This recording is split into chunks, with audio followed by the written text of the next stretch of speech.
Welcome, everybody. This is the third in our series of privacy and data security chats here at Chickard and Bacon.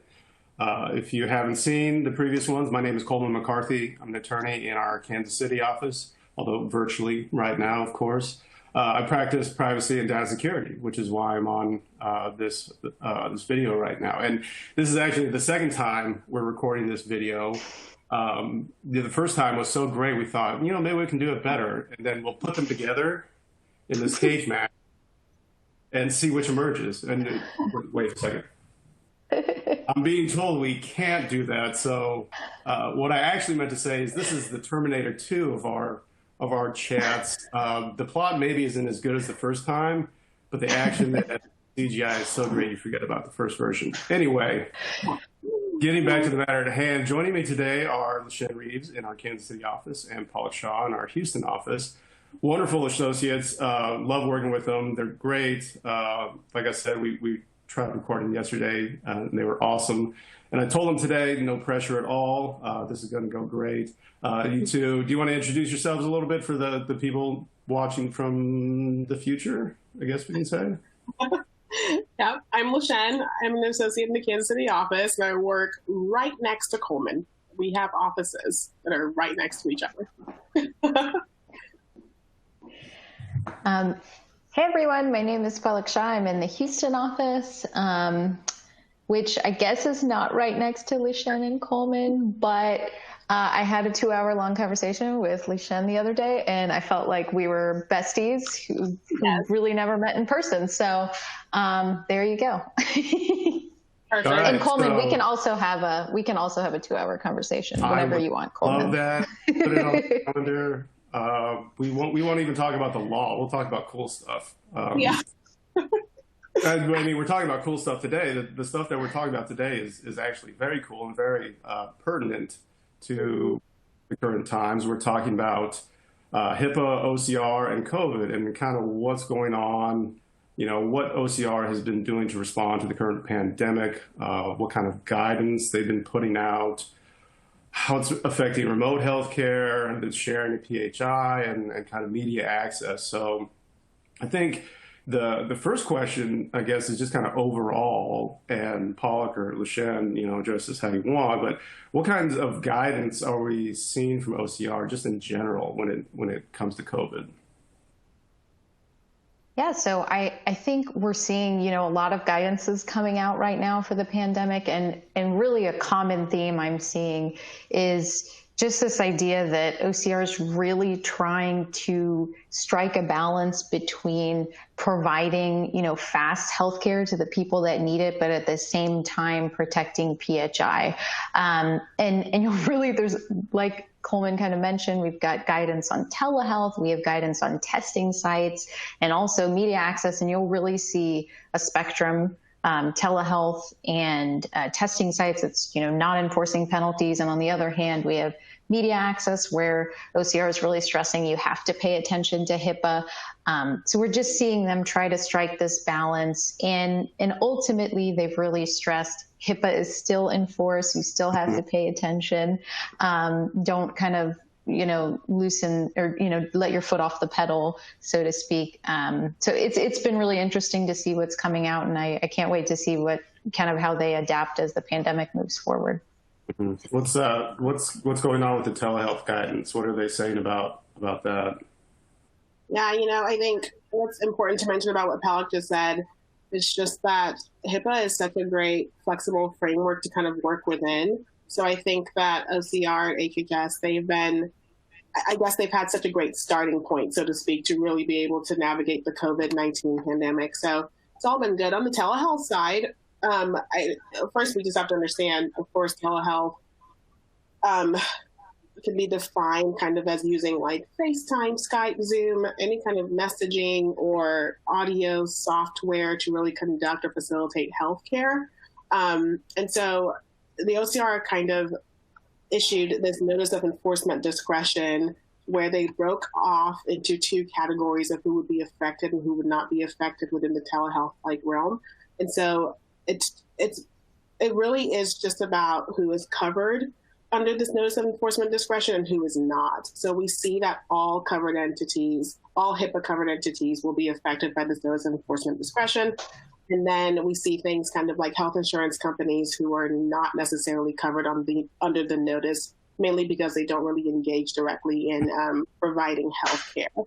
So how are telehealth, how is it affected? Really, some guidelines issued were just that a covered health provider must use non-public facing methods of communication to provide healthcare, which makes a lot of sense because we want to keep that data private, of course, enable privacy and security protections, and of course, notify patients that there are, privacy and security risks associated with conducting healthcare in this manner. And I think some of the more simple things that we may not think about, but certainly are applicable would be closing your office door when you're talking to patients, or lowering your voice a little bit, making sure that the people in the room are really people that you need to be in the room. So those are just some simple guidelines, and all of that stuff is on OCR's website, of course, so it's easily accessible. There were, I took a look at the guidance, and there were two things that kind of stuck out to me about the guidance. One was, first, that they were identifying particular technologies, messaging, protocols, whatnot, or applications that are yes, and some that are no. So, was it Facebook Live is a no, but there are other Facebook video options that are okay. So, what they said is it basically came down to, is this being encrypted, right, when it's going on?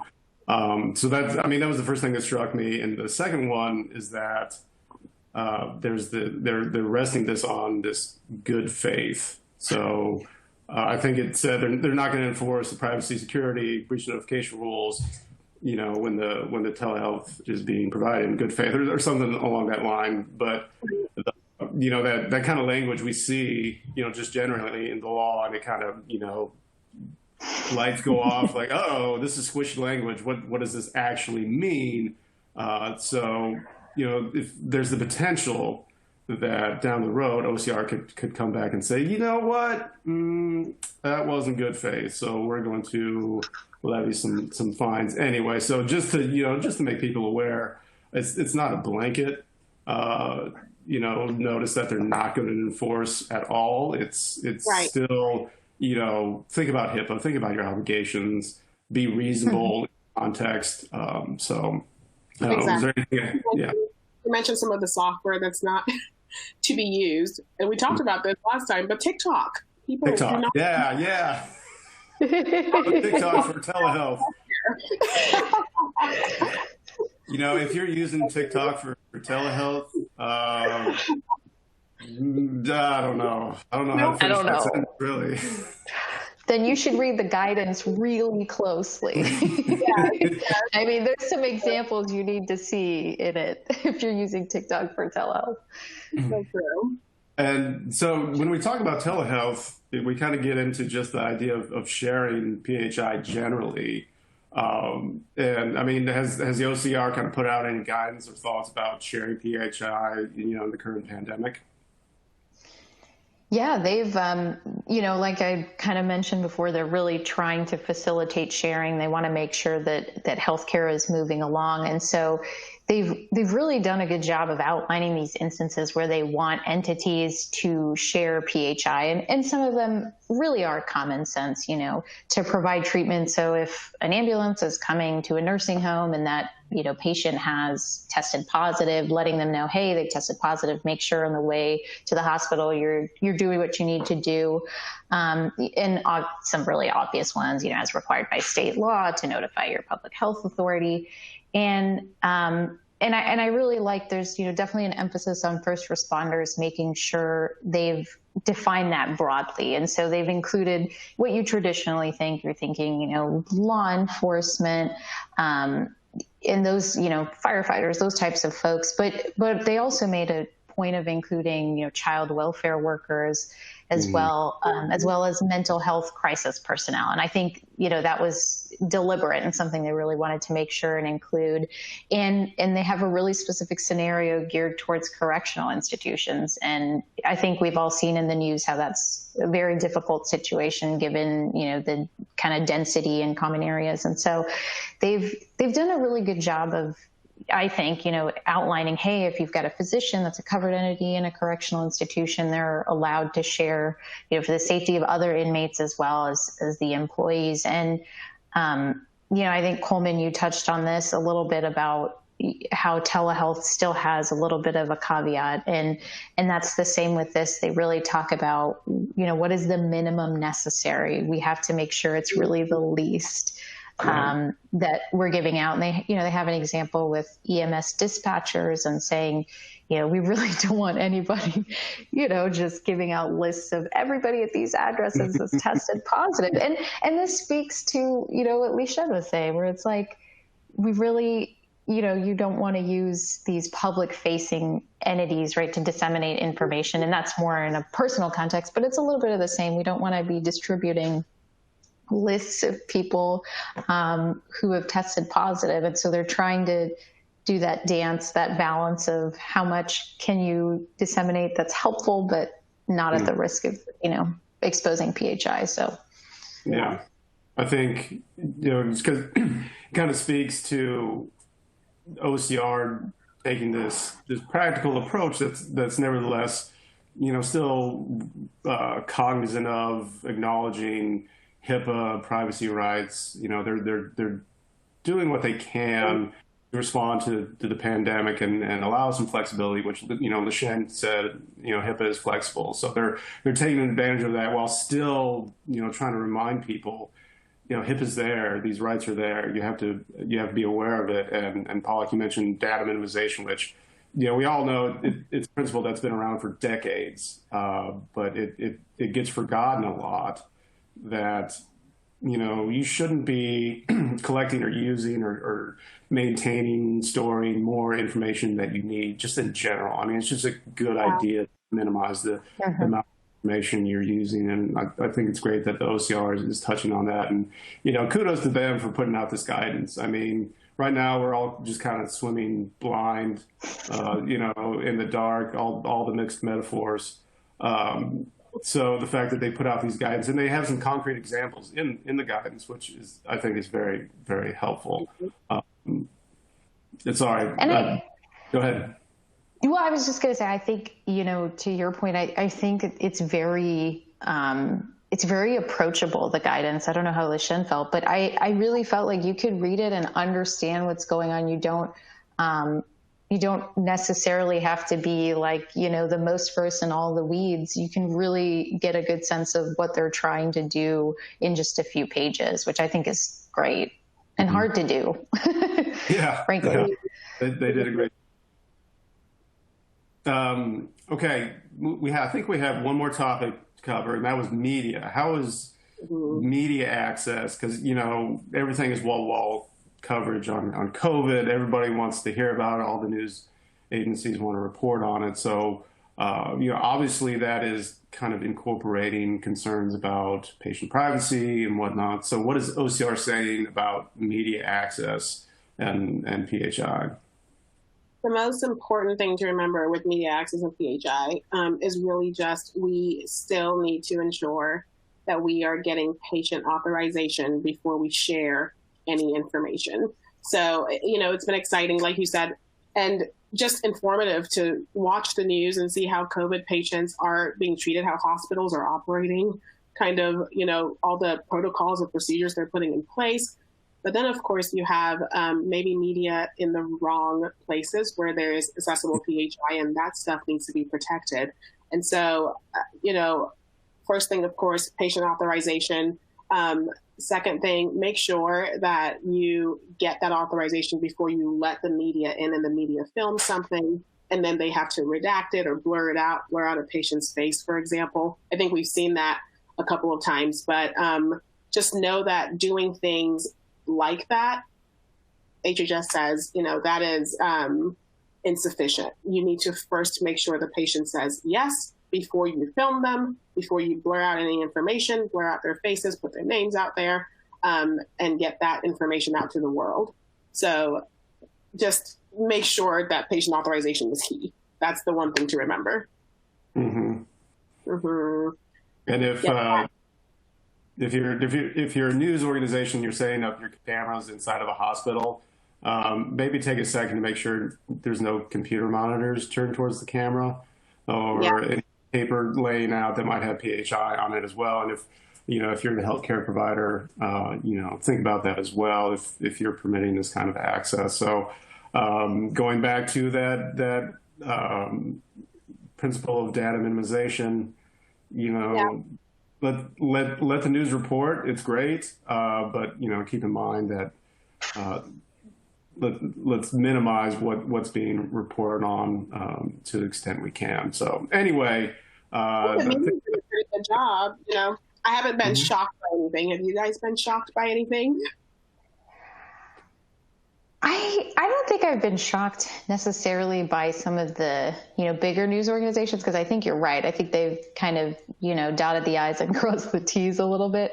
I have been a little surprised, and we briefly talked about this last time, is, friends who are healthcare workers, maybe taking pictures of patients and saying, hey, here's my patient who just recovered. And I think that's celebratory news, which is great. But I think even in those instances is maybe cautioning your employees, we have to really be careful disseminating that type of information.